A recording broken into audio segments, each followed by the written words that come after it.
Bonjour Claude-François Junior. Bonjour. Quelle incroyable affaire. 45 ans après, ça continue. Les Magnolia, c'est vraiment pour toujours? Forever. Ouais.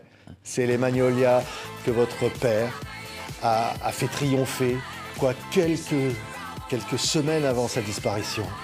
Le 45 tours à l'époque est sorti effectivement 4-5 mois avant sa disparition sur son premier album 100% disco.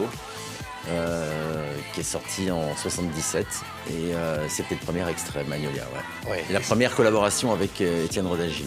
Ouais, incroyable titre et qui continue aujourd'hui, 50 ans après la création du disco. Je crois que c'est l'un des morceaux, les 10 morceaux les plus joués dans les discothèques. Alors c'est Alexandra qui était à la 7e position sur ces 15 dernières années, chiffre SACEM. Mais Magnolia doit être un petit peu derrière, mais c'est déjà énorme que ces deux titres aient traversé à ce point le temps. Et Magnolia, le remix qu'on entend là... On va écouter, regardez, voilà, ça c'est incroyable. Il est depuis 5 mois dans le classement officiel des clubs cette année. Et il est monté à la 4e place, ce qui, encore une fois, 45 ans après, est une vraie performance. Disco Icon, écoutez, ça c'est un remix. Hein. C'est le remix de Fred Folk. Ouais. Pionnier de la French Touch.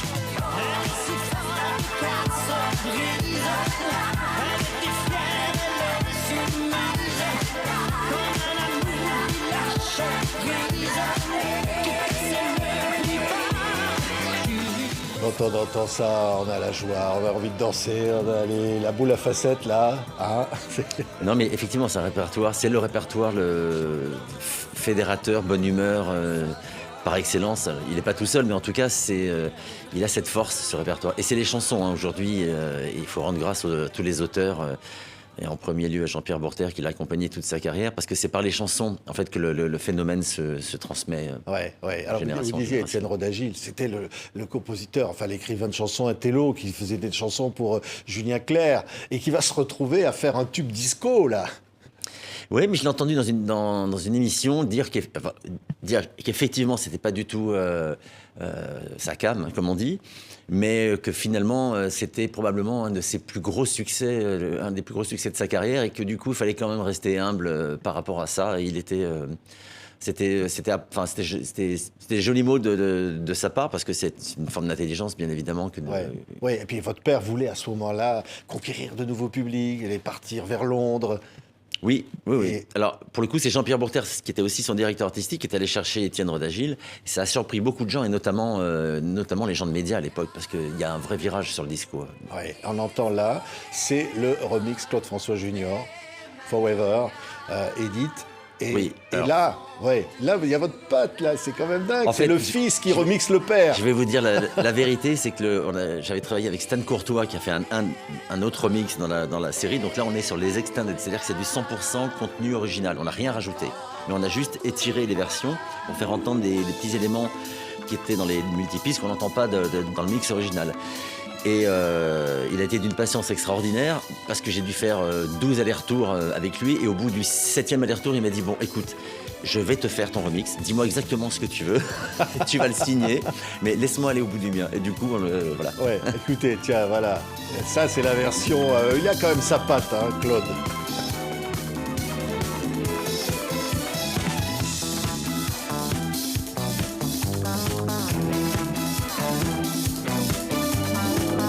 Bonheur de pouvoir réécouter tout ce matériel. C'est incroyable. Voilà, ça je montre parce que voilà, il y a aussi une photo quand même incroyable sur cet album. Hein. Et je sais pas qui est devant là, sur ce bateau là. Eh ben c'est deux nanas. Ah oui. Ouais. On aurait pu penser que c'était vous le blondinet là. Comme moi je sais que c'est deux filles, j'étais très surpris que beaucoup de gens m'ont dit ah c'est marrant que tu t'aies mis une photo avec ta maman. Moi, je me suis dit non c'est deux nanas. Oui, c'était deux nanas comme ça. Oui, c'est pas toujours avec lui pour vous dire. Il n'y a pas toujours la même, on va dire. C'est ça. Hein ouais, bon, ça fait partie du personnage. Hein. Mais ce qu'on se dit, c'est... Oui, c'est ça, et de l'époque, oui. Mais ce qui était quand même dingue, c'est que, et ce qui, quelque part, est malheureux, c'est qu'au fond, vous parliez à l'instant de Alexandrie Alexandra, qui va être un énorme tube encore aujourd'hui. Et cette chanson-là est programmée pour sortir, et finalement, ça va être le jour de ses obsèques. Ouais, la date de sortie est fixée au 15 mars, qui va coïncider avec le jour de ses obsèques, 3 semaines après qu'ils aient fixé la date. Et en réalité, ce jour-là, on est vraiment entre deux actes, puisque à partir du moment où Alexandrie sort, ça va être son plus gros succès commercial après Le téléphone pleure et Belle Belle Belle. Et en fait, ça va le faire rentrer dans cette nouvelle carrière qu'il a démarrée. Ouais. Et il voulait cette carrière-là, il ne la connaîtra pas au fond. Non, mais en même temps, je pense que dans ses rêves les plus fous, il n'aurait pas pu l'imaginer. 45 ans, mais je dis ça depuis des années de toute façon, à l'époque. Et puis c'était son angoisse. C'est quelqu'un qui était ultra angoissé par la mort et qui se noyait dans le boulot pour oublier que finalement peut-être tout ça servait à rien parce que tout allait s'arrêter du jour au lendemain de manière inéluctable. Et en fait non, il reste vivant à travers ses chansons. Et il y a ce signe magique dans les chansons, c'est que quand on les enregistre, on fixe une énergie qui reste palpable et transmissible pendant des années. Oui. Et ce qu'il faut d'ailleurs, c'est les paroles même de cette chanson qui raconte son enfance, au moment où il va quitter cette terre. Ouais, c'est vrai. Hein? Avec tout l'aspect métaphorique de la poésie d'Étienne Rodagil. Ouais. Ouais, il y a quelque chose de très émouvant à écouter, cette version-là, qui était la version remix anniversaire, les 40 ans, écoutez. Ouais. Version remix.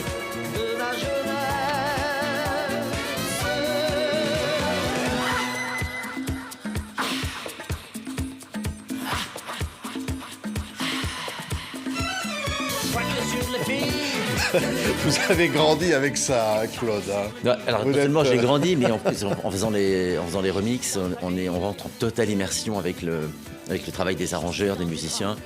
Et c'est une manière aussi pour moi d'apprendre à connaître le travail de mon père, le travail de la manière de travailler de cette époque. Il faut se rappeler qu'ils étaient sur 24 pistes. Aujourd'hui, on est dans le numérique, c'est sans limite. À l'époque, ils étaient obligés de faire des reports, ils avaient des vraies contraintes de boulot. Donc c'est génial. Il y a sur Alexandra, dans les multipistes, on écoute à un moment donné dans le casque, on entend une guitare rock sur le refrain qu'on n'entend pas du tout dans le mix. À mon avis, ils ont dû la chanter.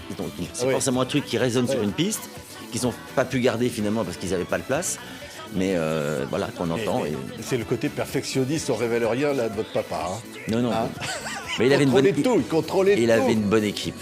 Il avait une bonne équipe, jusqu'à l'ingénieur du son. Enfin, c'est toujours un tout, hein, mais. Ouais. Alors là, ce morceau-là, hein, on va entendre encore, si c'est possible, Alexandrie et Alexandra, parce que il est dans ce contexte où on est à la fois triste, parce que la France entière apprend la disparition. Il a 39 ans. C'est quand même dingue, et d'une idole qui fait partie de la vie des gens. Chacun se souvient ce qu'il faisait ce fameux 11 mars. En tout cas, moi, on m'en parle.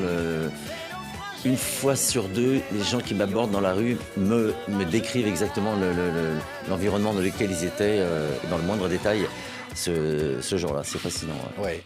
C'était un choc, en fait. Ouais. Pour vous, évidemment, c'est votre papa. Vous allez devoir, après, vous occuper de la suite. C'est doublement quelque chose qui vous tombe dessus, j'imagine. Gamin, j'ai pas la conscience que je vais devoir m'en occuper plus tard. C'est surtout la perte d'un père. Mais on prend conscience de l'absence pendant l'adolescence, en fait. Pour un homme, je sais pas, pour une fille, ça doit être l'équivalent pour la maman. Mais voilà, moi j'ai hérité d'une absence, en réalité, avant tout. Ouais.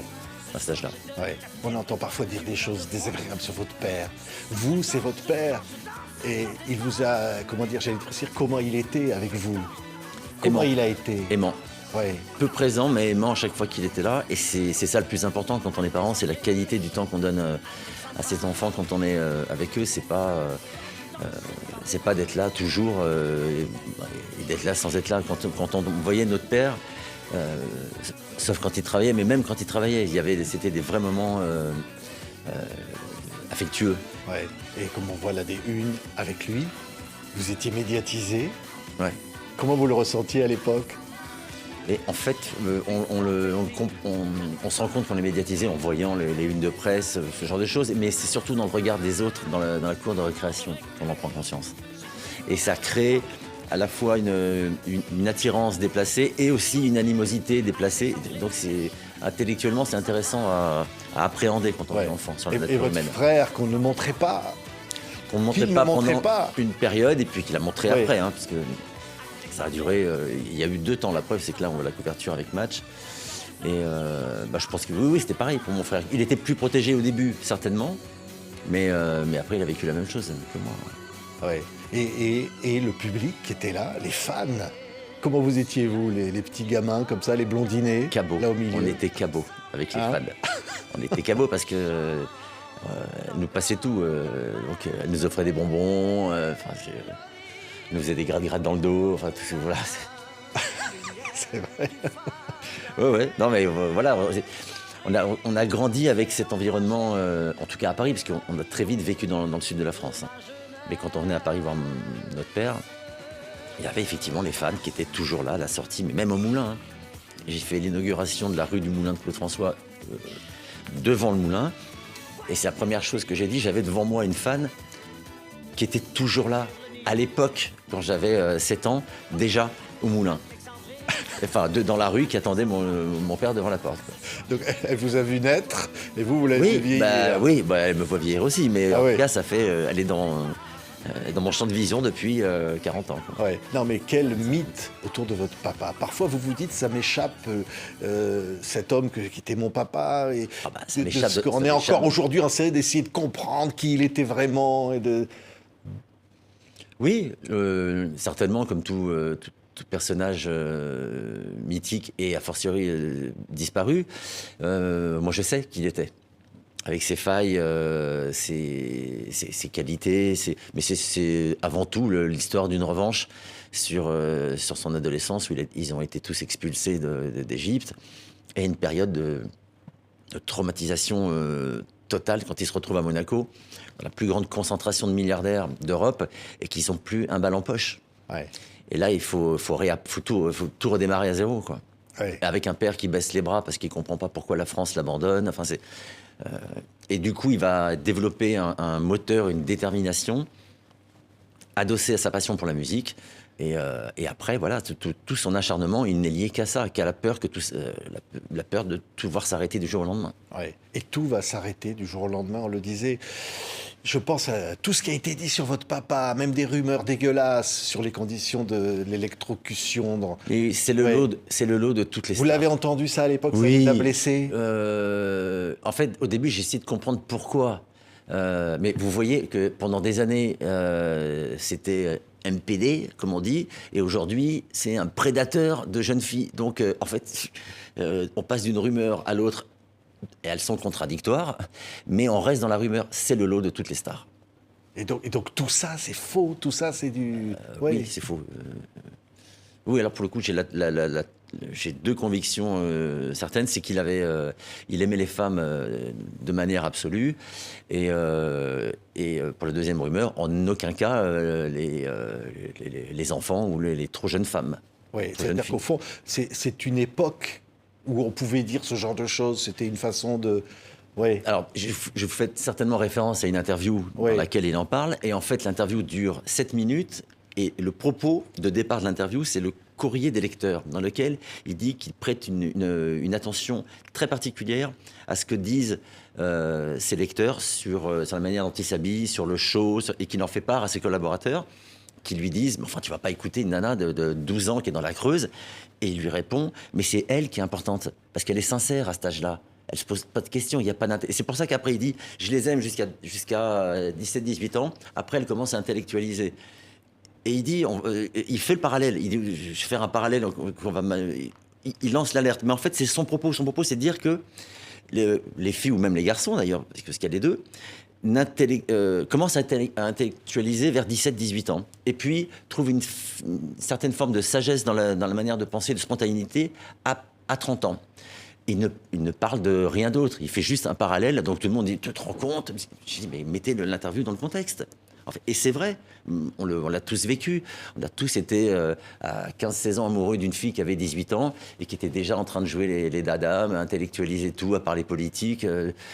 Bon, ben voilà, c'est-à-dire qu'il y a effectivement à l'adolescence,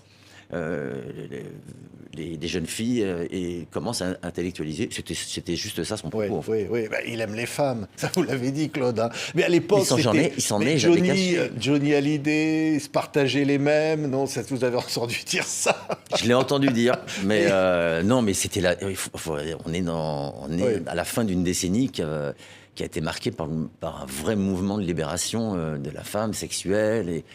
c'est vrai qu'il y avait une tolérance, presque un usage qui est totalement différent d'aujourd'hui, où on est dans la culture du politiquement correct. Ouais, il aurait 84 ans, je crois, aujourd'hui. Ouais. Et comment c'est difficile évidemment à dire, hein, mais 84 comment ans. il vivrait tout ça d'aujourd'hui, l'époque d'aujourd'hui J'en sais rien. Après, avec son âge, à 84 ans, peut-être qu'on n'a pas le même regard qu'à 39, bien évidemment. Mais il aurait changé, évidemment changé la manière de faire ce métier, mais il aurait certainement continué à le faire parce que c'était une passion, c'était viscéral. Et on voit des artistes, hein, je pense notamment à Aznavour, même si c'est un registre différent, qui est allé sur scène jusqu'à ses 93 ans, 94. On a du mal à imaginer, à entendre là, je vais à Rio.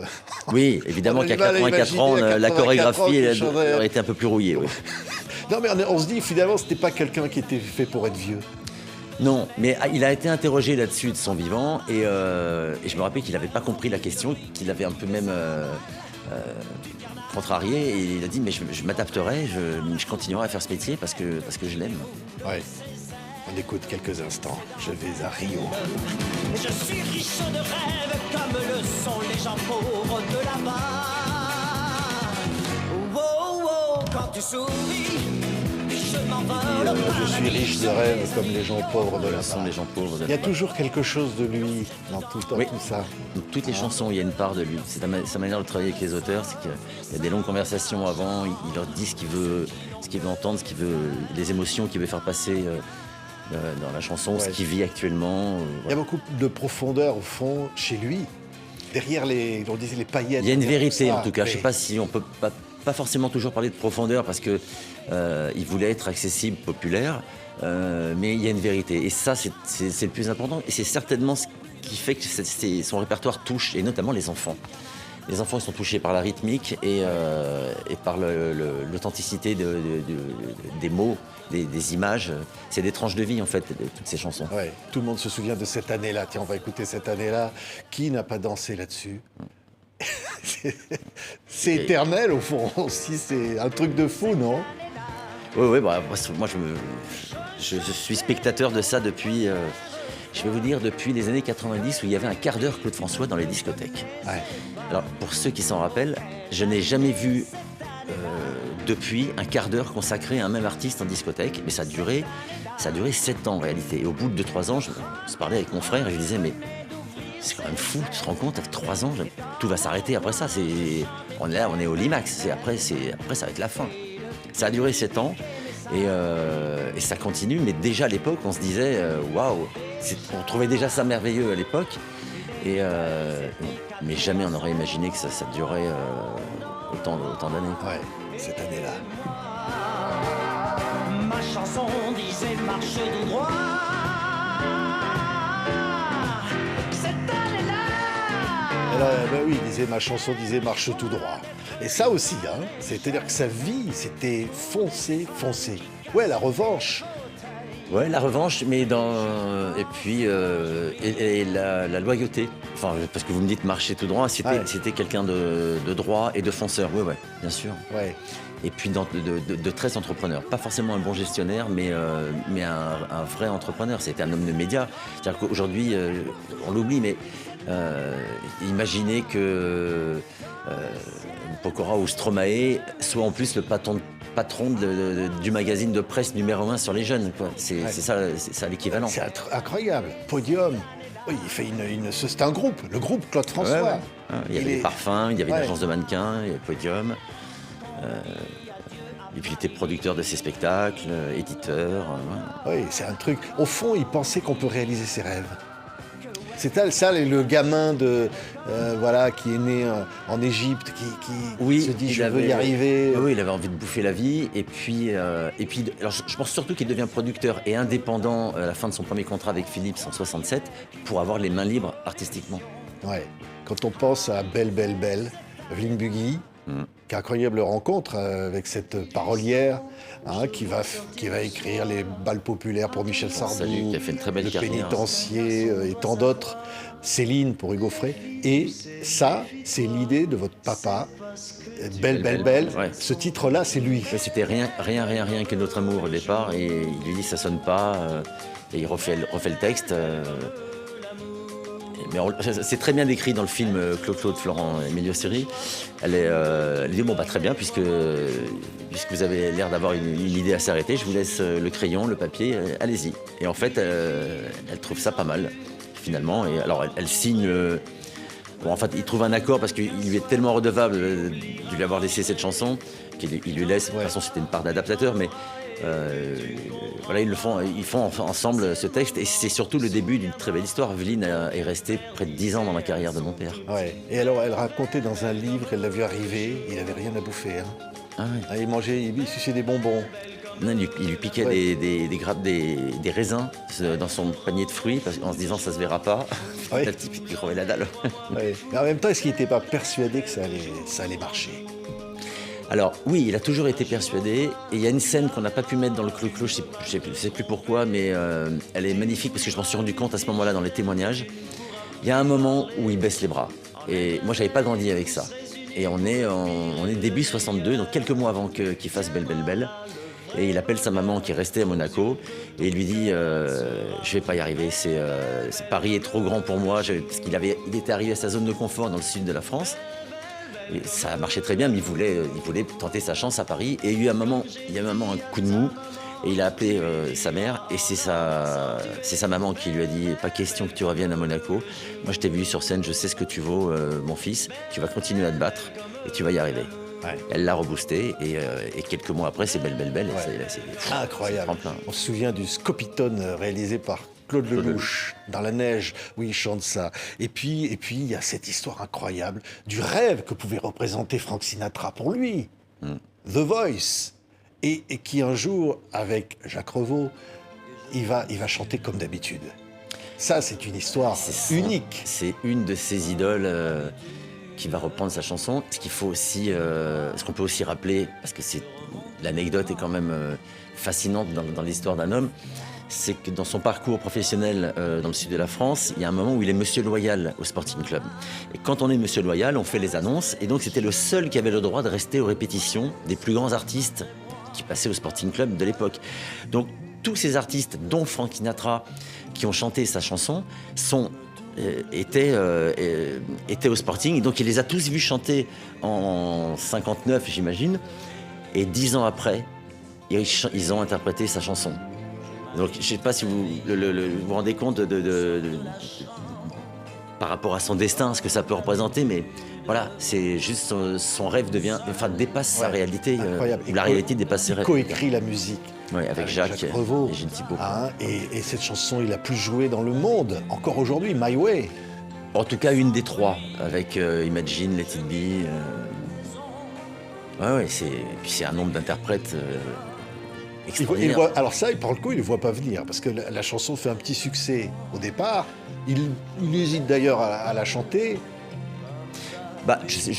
Non, il l'enregistre, il la sort en premier extrait de son album à l'époque, qui est le premier album de Flèche. Il vient de monter sa boîte d'édition d'ailleurs. Et ça a fait un succès. Alors, le succès d'estime de l'époque, c'est 350 000 disques. C'est-à-dire aujourd'hui, les mecs font des sauts périlleux, ils ont des disques de platine partout sur les murs avec ça. Ouais. Mais pour l'époque, c'est un succès relatif, moyen, on va dire. Et puis, non, mais cette chanson, elle a son destin, en fait. Et voilà, ça va se passer. Et ça n'arrête pas, puisqu'il y a de plus en plus d'interprètes dans le monde. Qui la reprennent. La Clara Luciani vient de la reprendre pour la pub du parfum éponyme. Elle a fait une très très belle version, et la pub tourne dans le monde entier. C'est-à-dire que Clara Luciani est diffusée en télévision dans le monde entier à travers cette chanson, à travers la publicité du parfum de la chanson. Ce qui est fou, c'est qu'évidemment, il adore ce qu'on dit, la musique black, il adore les Supremes, Diana Ross, il adore la Motown, James Brown. Mais il y a une chanson, vous y faisiez référence tout à l'heure, qui va être son plus grand succès, ou peut-être l'un de ses plus grands succès. C'est un duo avec une petite fille, on va l'entendre, parce que qu'est-ce que cette chanson a touché Qu'est-ce qu'elle a touché. Elle est absolument immortelle et incroyable. Écoutez quelques instants. C'est quelqu'un pour toi. Ah, c'est monsieur de la dernière fois? Bon, je vais la chercher. Je crois qu'elle est dans son bain. Et je sais pas si elle va pouvoir venir. Dis-lui, je t'en prie, dis-lui, c'est important. Et ça, c'est, j'allais presque dire, la deuxième partie de sa carrière. C'est l'apogée du chanteur populaire. Ouais, là, c'est ce que moi j'appelle les années pas de def, vraiment. C'est-à-dire la vraie partie variétoche. On est fin 74. Et ils vendent 80 000 45 tours par jour dans les pointes. 80 000 par jour. C'est colossal. Ah oui, c'est ça. Et alors, Je me demande si... Alors, de son vivant, si c'est pas son plus gros succès, plus que Belle Belle Belle. Ouais. On a vendu 2,5 millions, je crois. oui, c'est familial.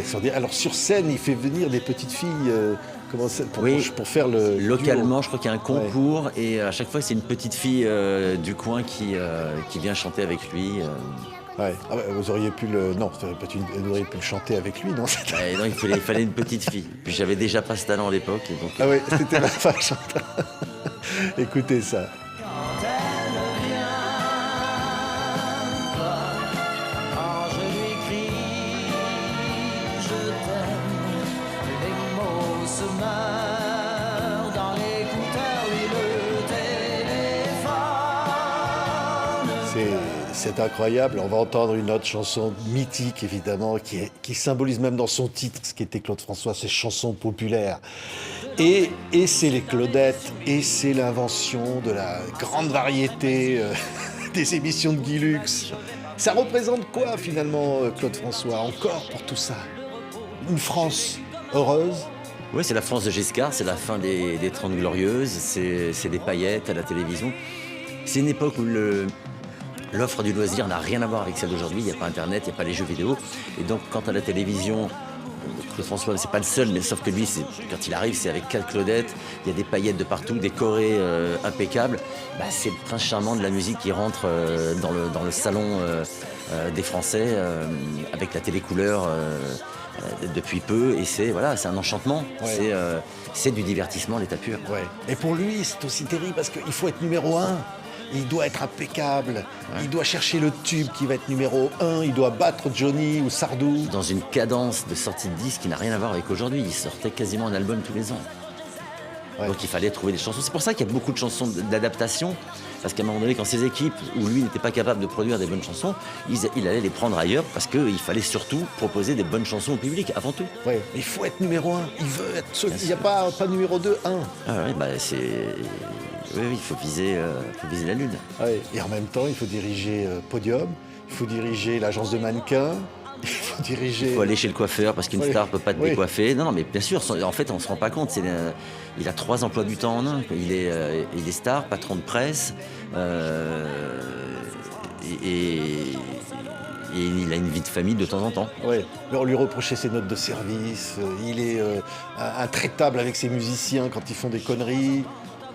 Bah oui, parce qu'en fait, le degré d'exigence qui s'infligeait, il ne comprenait pas que les autres ne soient pas dedans. C'était une perpétuelle quête de perfection sur toutes ses activités. Et donc, comme lui était omnubilé par ça, il était dans ce tempo, dans cette exigence, il en attendait le minimum de ses collaborateurs. Et évidemment, c'était pas le cas, et donc il piquait des crises. Ouais. Il s'est pas un peu perdu à un moment donné dans tout ça? Si, il s'est forcément perdu, mais ça fait partie de la quête de développement, de dépassement de soi. Et moi, je trouve que c'est un bel exemple. On a fait une soirée à la SACEM à laquelle je vous ai vu il n'y a pas longtemps, et j'ai vu un jeune homme, ça m'a touché. Super sapé, costume, cravate, machin. Et il me dit, monsieur, je voudrais juste vous livrer un témoignage. Voilà, je suis fils d'ouvrier, j'ai grandi en banlieue, machin. Aujourd'hui, je suis trader, j'ai fait des études, je gagne très bien ma vie, je suis heureux. Et c'est votre père qui m'a aidé à faire tout ça, parce que ça a été un exemple pour moi. Ouais. J'en ai des frissons rien qu'en vous le disant. Quand ce jeune homme m'a dit ça, je dis waouh, ça va jusque-là. Je parlais de la logique de dépassement de soi. Ça a été aussi ça, les valeurs qu'il a transmises auprès de son public. Et ça, c'est chouette à entendre. Ouais. Ce qui est fou d'ailleurs, ce qu'on voit, on voyait dans cette soirée à la SACEM, les Claudettes, les anciennes Claudettes, continuent de le vénérer. Il y a quelque chose, il a Et une quand on me dit aura. qu'il était insupportable avec tout le monde et tout, je dis mais la preuve, regardez, sa troupe se réunit tous les ans, machin. Si c'était un tyran méprisant, il serait pas en train de se réunir. Ouais. Il y a eu une magie, il y a eu de la chaleur, il y avait l'exigence, ça gueulait, mais en même temps, il y avait une magie et il y avait aussi tous les moments de générosité, de déconne, parce qu'ils se fendaient la gueule. Oui, et puis il invitait tout le monde. Et Oui, puis c'était une famille. Oui, Hein? c'était exactement. Il y avait de la solidarité, il y avait de l'exigence, mais de la solidarité. Ouais. Ouais. Vous avez dit à la SACEM, tu peux être fier, heureux. Vous le rendez heureux quelque part. Parce qu'au fond, cette fidélité, ce public, ces fans qui continuent encore, au fond, là où il est, quelque part. Donne du sens à sa vie, bien sûr. Mais c'est ce que dit Bernard Frédéric dans Podium à un moment donné. Je ne sais plus si vous vous rappelez du film, mais il est disqualifié, c'est un coup monté. Et il dit Claude François a donné un sens à ma vie. Et aujourd'hui, avec le public, j'essaye de donner un sens à la sienne. Et à la fête du tournage, je vois Benoît et je lui dis écoute, cette phrase, je ne me rappelle pas l'avoir vue. Elle a résumé le film. T'es un génie, tu l'as fait en une phrase. Il me dit bénis-moi, mon garçon. Il a improvisé pendant le tournage. Je dis mais ça ne m'étonne pas, c'est tout toi, l'intelligence du cœur. En fait, c'est ça. Que ce soit les sosies ou la troupe qui se réunit aujourd'hui, en fait. Les uns célèbrent une période qui était la leur, et puis les autres, c'est donner du sens à quelqu'un qui vous en a donné. Ouais. Ce qui est fou, c'est quand on voyait des images inédites que vous avez montrées pour la première fois à la SACEM, peut-être qu'on les verra un jour, filmées par des amateurs de concerts improbables de dimanche après-midi à la fête de la saucisse, quelque part en plein air, avec ce public, cette France populaire de ces années 70, qui monte sur les réverbères pour le voir, et lui qui donne un show à fond. Dans le moindre petit village. Oui, c'est un tourbillon qui arrive dans la ville ou dans le village. Il allait dans chaque ville, comme ça, apporter la joie. C'était le vrai moyen de faire de la promotion à l'époque. Il fallait aller auprès du public. Et donc, on travaille aussi sur ce film parce qu'aujourd'hui, il y a deux générations qui ne connaissent Claude François qu'à travers les archives télé, en réalité, parce qu'il y a très peu d'images sur scène. Et donc, il est toujours impeccable, le brushing nickel et tout. Et en réalité, sur scène, c'est un tout autre visage. Il a le regard habité, il est transpirant, le cheveu qui colle, mais c'est rock'n'roll en réalité. Il est rock'n'roll. Alors, c'est pas du tout sa culture musicale, mais le personnage sur scène, il est animal, vraiment. Ah oui, complètement. Le voir, on va entendre 17 ans. C'est une chanson un peu autobiographique, en fait, une adaptation, mais voilà, écoutez ça. J'ai eu moi aussi 17 ans. Différents, certains n'avaient rien à gagner, des places leur étaient réservées. L'été, ils avaient la villa, l'auto que leur prêtait papa, leur mère leur donnait plein d'argent, certains ont tout à 17 ans. Et c'est fort quand il chante ça. Hein. C'est sa période Monaco. Il arrive, c'est la dèche et encore une fois, il fréquente que des jeunes c'est ce qu'il raconte. Hein. Moi, je ne me connaissais pas. Il s'est rendu compte en fait que c'était socialement ils sont redescendus. Ça a été un choc. Et il a dû apprendre et il a conscientisé en fait qu'on pouvait tout perdre à ce moment-là, et en le vivant au quotidien. Il volait dans les marchés, il voyait bien que voilà, les autres avaient un peu d'argent pour sortir, aller au resto, inviter les filles, lui pas. Il était obligé de travailler, de prendre 2-3 jobs par jour, de faire des gages, c'est-à-dire les jouer live dans les baraques de milliardaires. Il a dû vraiment s'en sortir pour pouvoir survivre, faire vivre sa famille au départ, puis il a pris goût et puis il a fait une carrière. Mais au fond, il se dit, quelque part, tout ça peut m'être repris. C'est la fragilité des choses. Et même au sommet de son succès, peu de temps avant sa mort, il parle de la mort dans des interviews, il parle de la fin. Oui, parce que c'est sa hantise. C'est pour ça qu'il veut aussi aller au bout de ses rêves. Juste avant sa mort, son seul objectif, c'est de faire une carrière aux États-Unis. Il a 39 ans et il sait qu'il est grand temps de le faire parce que ce sera plus difficile après. Mais c'est ce qu'il dit dans 17 ans, hein, les rêves de géant. C'est ce qui fait avancer. Ouais. La dernière fois, vous avez vu votre papa? C'est une bonne question. Je ne me la suis jamais posée. Si, Noël 77. Noël 77, c'est le dernier Noël. Je crois que je ne l'ai pas vu jusqu'au 11 mars après. Et les dernières images que vous gardez de lui? C'est pas les dernières, c'est l'image que je garde de lui, c'est les câlins. C'est des câlins où il a besoin de nous prendre dans les bras et de nous entendre dire qu'on l'aime. C'était sa plus grande fierté, ses enfants? Je ne sais pas si c'est sa plus grande fierté. Ça donne. Bon, je suis papa de 5 enfants aujourd'hui, donc je comprends un peu mieux les choses. Ça donne du sens.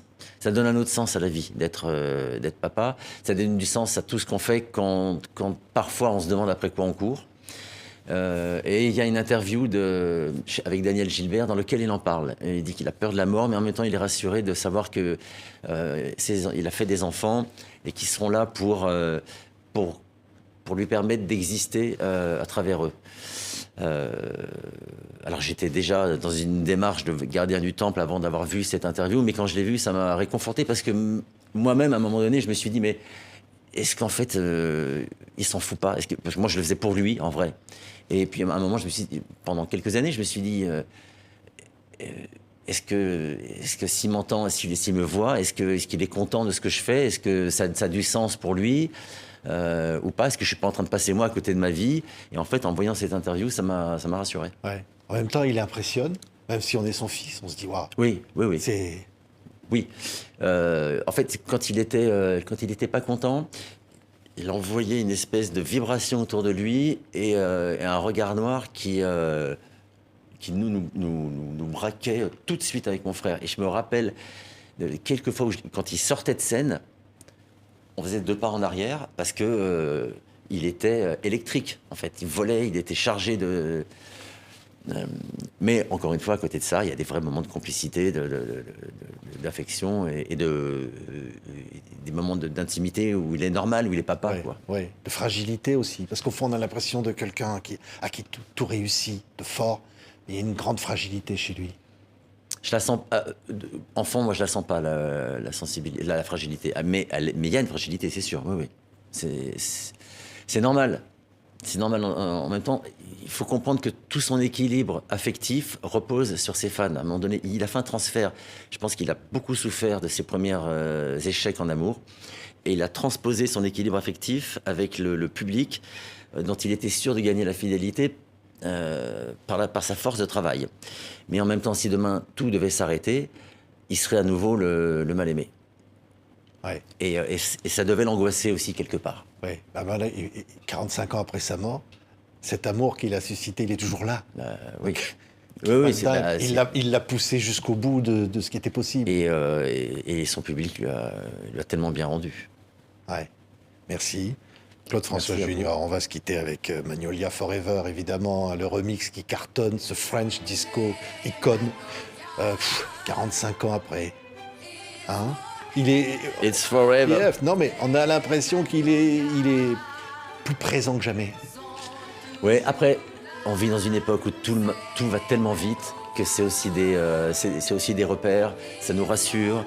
Et puis, c'est un répertoire qui s'est inscrit dans la bande originale de tellement de générations depuis 45 ans que c'est aussi des moments, c'est aussi associé à des moments de fête en famille, entre copains. Tout ça est synonyme de joie, de bonne humeur, de partage, de chaleur humaine. Ouais. C'est ça qu'il faut dire à tous ces détracteurs. Il y en a encore qui disent n'importe quoi. Bien sûr, oui, c'est un homme de divertissement qui voulait faire du bien aux gens et ça fonctionne encore. C'était sa fonction et voilà. Après, des détracteurs, il y en aura toujours. Ouais. Merci. Claude François Junior était dans l'invité, évidemment, pour les 50 ans French Disco Icône. Ça continue. On va continuer de danser avec Claude François. Merci. Merci de m'avoir reçu.